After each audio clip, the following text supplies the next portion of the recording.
आज हम बात करेंगे जनांकीय संरचना में। आज हम बात करेंगे जनसंख्या की व्यावसायिक संरचना पे। जनसंख्या की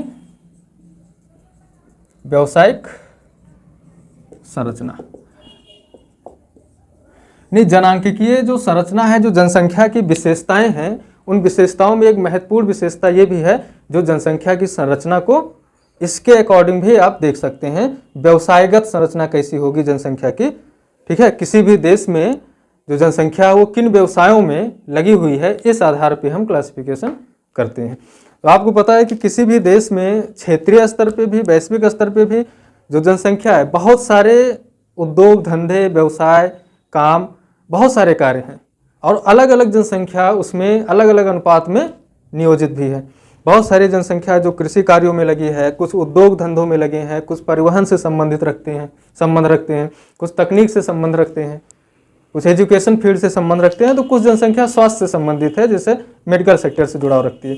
तो जो अलग अलग व्यवसाय हैं उसमें जनसंख्या का अलग अलग अनुपात नियोजित होता है और इसी आधार पर हम ये देखेंगे। तो व्यावसायिक संरचना का जो अर्थ है वो क्या है? जनसंख्या को व्यवसाय के आधार पर वर्गीकृत करना या जनसंख्या का व्यवसायगत वर्गीकरण। ये क्या है?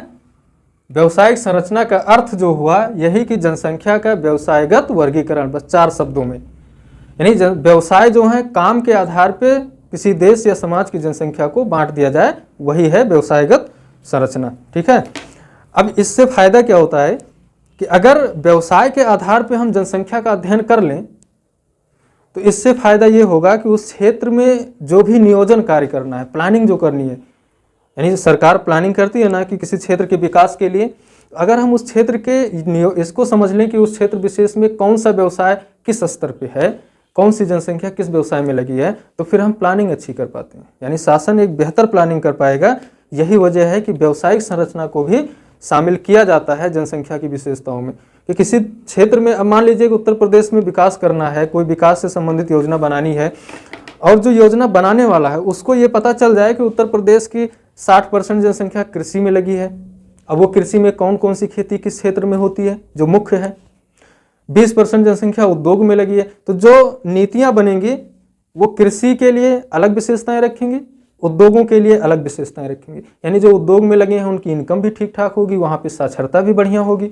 जो कृषि में है वहाँ पे साक्षरता भी कम है, इनकम भी कम है, तो जिनके पास कम इनकम है उनको ज़्यादा देने के लिए हम दूसरी तरह के विशेषताएं रखेंगे नीतियों में।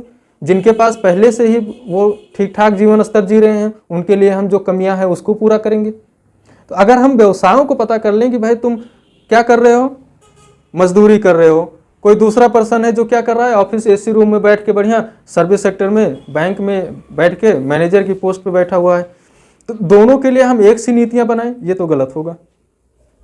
क्योंकि एक को जरूरत है एक बेहतर जीवन स्तर की जो मजदूरी कर रहा है, और एक को जरूरत कुछ और है, तो हम दोनों की जरूरतें समझ जाएंगे। तो व्यवसायिक संरचना का अध्ययन करना भी इसलिए जरूरी है कि वहाँ पे शासकीय नीतियाँ बनाने में ये बहुत ही सहयोगी होती हैं। ठीक है, अब व्यवसायगत विविधता चूंकि विभिन्न देशों में बहुत सारे कारक हैं, जैसे भौतिक कारक है, आर्थिक है, सामाजिक है, राजनीतिक कारक है कि नहीं, इन सब कारकों से तय होता है कि उस क्षेत्र का व्यवसाय क्या होगा। अब जैसे समुद्र तटीय क्षेत्र है कोई, भाई समुद्र से लगा हुआ क्षेत्र है, तो वहाँ पे जो प्राइमरी सेक्टर होगा वो किससे संबंधित होगा? मत्स्य पालन से संबंधित होगा, झींगा पालन से संबंधित होगा, यानी जल कृषि में वो अपना महत्वपूर्ण काम कर रहे होंगे। तो उस क्षेत्र के डेवलपमेंट के लिए अगर कोई पॉलिसी बनानी है तो हम मत्स्य पालन को केंद्र में रखेंगे कि उन्हें बेहतर से बेहतर ट्रॉली दिया जाए, नाव की सुविधा दी जाए, और भी उनको व्यवस्थाएं दी जाएं।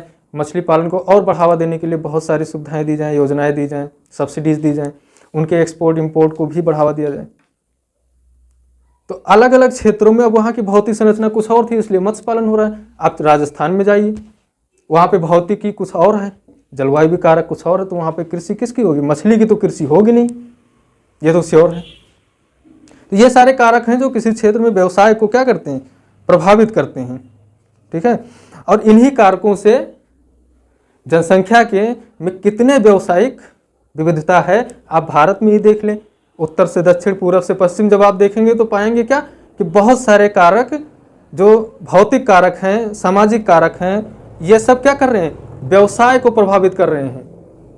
उस क्षेत्र में कैसा व्यवसाय होगा, कैसा उद्योग होगा, ये तय करता है कहीं ना कहीं उस क्षेत्र की भौतिकी, मृदा, जलवायु, ये सब क्या करते हैं, तय करते हैं। आर्थिक या सामाजिक विकास भी तय करता है। तो इन सब कारकों के द्वारा एक निष्कर्ष पे पहुंचा गया और फिर व्यवसायिक विविधता को क्या किया गया, बांटा गया, क्लासिफाई किया गया। इसके इतिहास में अगर जाएं, 1951 में इंग्लैंड और वेल्स ने जनगणना विभाग ने पूरी जनसंख्या के लिए पता है कितने व्यवसायों को इंगित किया, 40,000 व्यवसाय लिखे उसने। ने कहा कि जो जिस देश की जनसंख्या है वो 40,000 व्यवसायों में क्या है, नियोजित है। एग्जाम्पल के तौर पे आप देख सकते हैं 1951 में इंग्लैंड और वेल्स की जो जनगणना विभाग है या जनगणना में 40,000 व्यवसायों को शामिल किया गया। नहीं कहा गया उस जनगणना में कि 40,000 व्यवसायों में देश की पूरी जनसंख्या क्या है,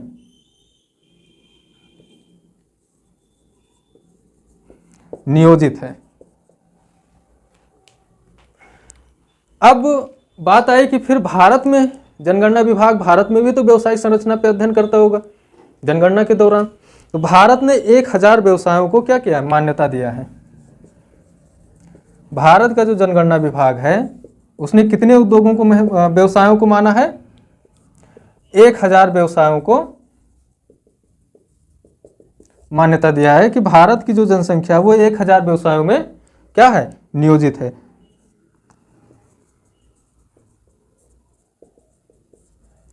ये 1,000 व्यवसायों को मान्यता देता है भारतीय जनगणना विभाग, ठीक है।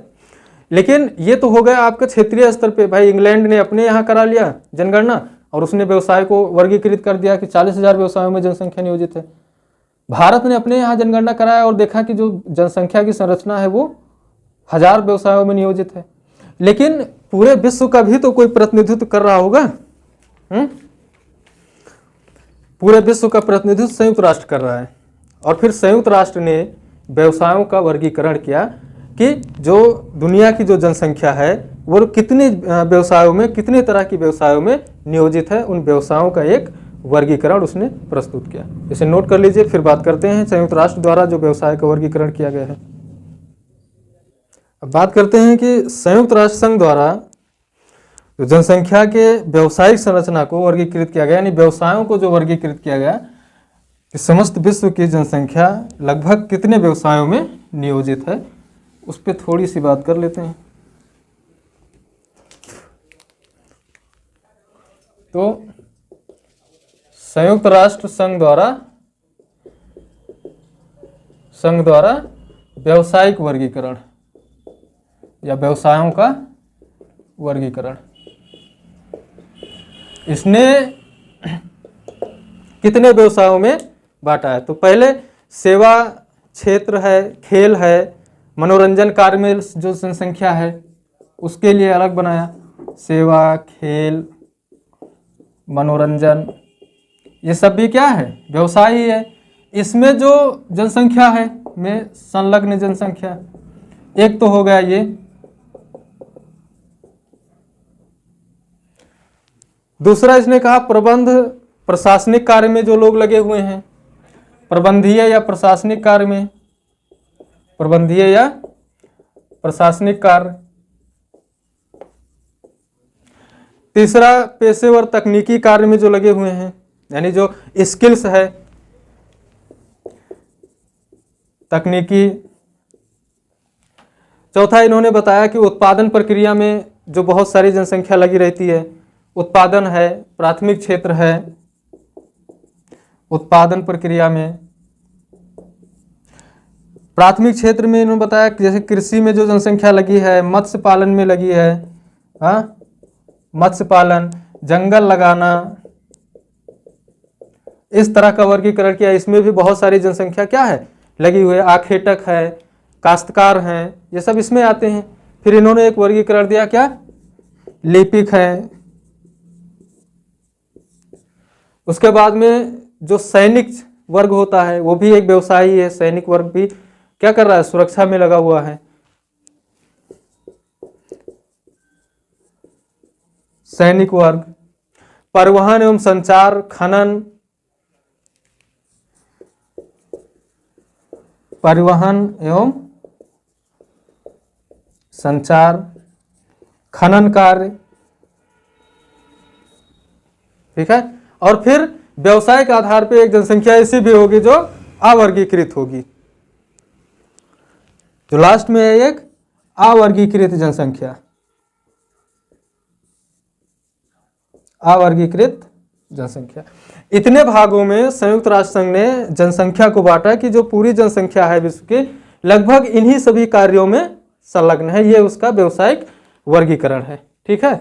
लेकिन देखिए अब ये भागों में जो है पूरे समाज को व्यवसायिक रूप से वर्गीकृत तो कर दिया गया, लेकिन आप ये भी देखिए कि ये समाज है और सामाजिक आर्थिक विकास हमेशा एक जैसा नहीं रहता, बल्कि वो बदलता रहता है। और उस परिवर्तन के साथ में फिर इनके व्यवसायिक संरचना में भी, इस भाग में जो वर्गीकरण किया गया इसमें भी परिवर्तन आएगा। भाई आज कोई जनसंख्या मान लीजिए 10,000 लोग कृषि में लगे हैं, लेकिन 20 साल 25 साल बाद सामाजिक स्थिति बदलती है, जीवन स्तर बदलता है और उसमें से 10,000 लोग क्या हैं, उद्योग कार्य में लग गए हैं। तो ये वर्गीकरण हमेशा के लिए वही नहीं होगा, बल्कि परिवर्तनशील भी होता रहता है, ठीक है। बात कर लेते हैं थोड़ा सा वर्तमान में जो आर्थिक सामाजिक विकास है, व्यवसायिक संरचना का जो वर्तमान आर्थिक कार्यों के अनुसार, भाई ये तो हो गया बहुत पहले का वर्गीकरण संयुक्त राष्ट्र का, लेकिन समय के साथ में परिवर्तन आया, आर्थिक विकास हुआ, सामाजिक विकास हुआ। तो फिर अब देख लिया जाए कि आज की जो हालत है, आज इसने फिर से एक दूसरा क्लासिफिकेशन किया कि भाई वर्तमान समय में कुछ इस तरह की प्रवृत्तियां चल रही हैं। ये जो प्रवृत्ति है ये लगभग थोड़ा सा पुरानी हो गई है जनसंख्या में, लेकिन जो वर्तमान में प्रवृत्ति है उसमें जो क्लासिफिकेशन किया गया है काफी हद तक वो लागू होता है। तो वर्तमान में जो बंटवारा किया गया है उस पर ध्यान देते हैं। वर्तमान आर्थिक दशाओं में, वर्तमान आर्थिक दशाओं में इन्हें 9 प्रकार से वर्गीकृत किया गया है। पहला निर्माण उद्योग, यातायात, परिवहन। ध्यान दें, पहली तो जनसंख्या निर्माण उद्योग में है, फिर यातायात या परिवहन में है। तीसरा जो वर्गीकरण इन्होंने किया वो सेवाएं, सर्विस सेक्टर में सेवाएं। चौथा वर्गीकरण इनका है खान या खदान से संबंधित जो खनन कार्य होते हैं उसमें जो जनसंख्या संलग्न है, खान या खदान संबंधी कार्यों में। कृषि, शिकार या मत्स्य पालन, कृषि, शिकार, मत्स्य पालन, इसमें जो जनसंख्या नियोजित है। निर्माण कार्य, निर्माण कार्य में जनसंख्या नियोजित है, छठा हो गया।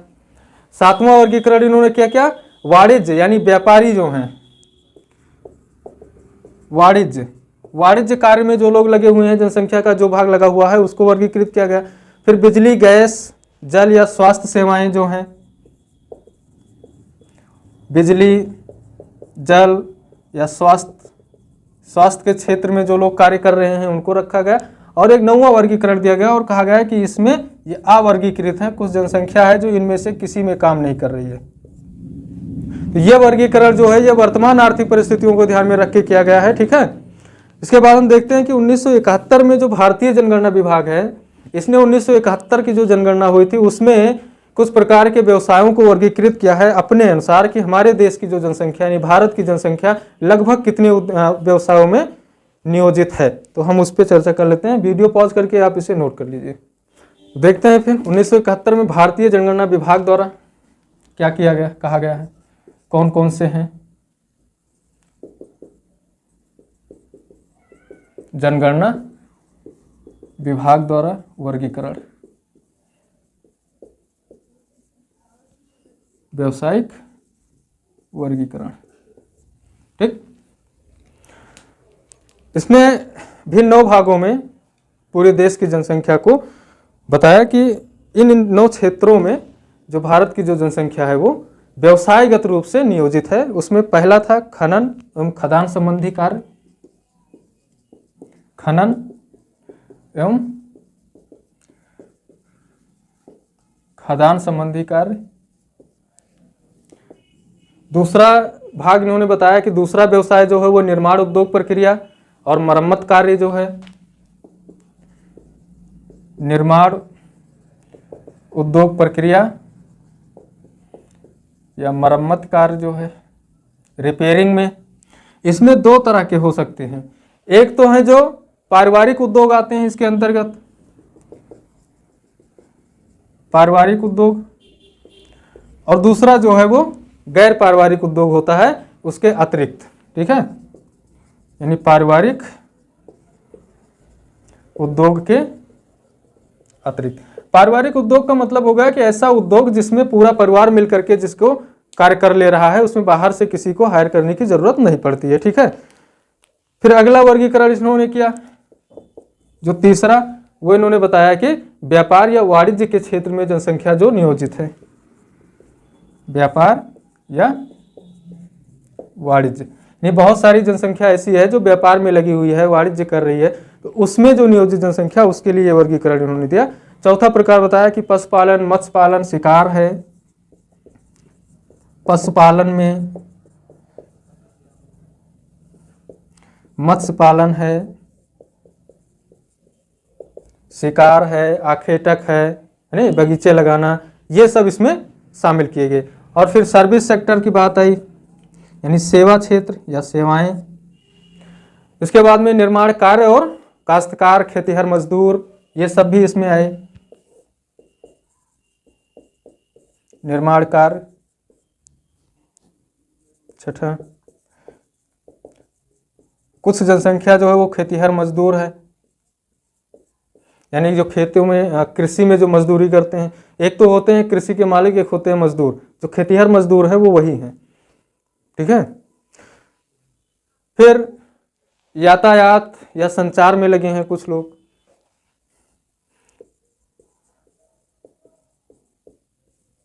काश्तकार। और नौवां वर्गीकरण किया जो संचार कार्य में, संचार या परिवहन या फिर इन्हीं को आप यातायात भी बोलते हैं, इस क्षेत्र में जो जनसंख्या नियोजित है। इसमें जो इतने क्षेत्रों में जो जनसंख्या नियोजित है भारत की, उनको बताया कि ये व्यावसायिक संरचना बताया जनसंख्या का। ठीक है, अब इन सभी व्यवसायों को इसने प्राथमिक क्षेत्र और द्वितीयक क्षेत्र तथा तृतीयक क्षेत्रों में बांटा जाता है। आप पढ़ते भी होंगे प्राथमिक, द्वितीयक और तृतीयक क्षेत्र, उसका अध्ययन हम करेंगे आर्थिक भूगोल में। तो ये थी जनसंख्या की व्यावसायिक संरचना, जो जनसंख्या की एक महत्वपूर्ण विशेषता थी जिस पे हमने आपसे बात किया है। अगली क्लास में हम जनसंख्या की एक विशेषता और है जन्म दर एवं मृत्यु दर, इस पे हम बात करके इस क्लास को खत्म करेंगे।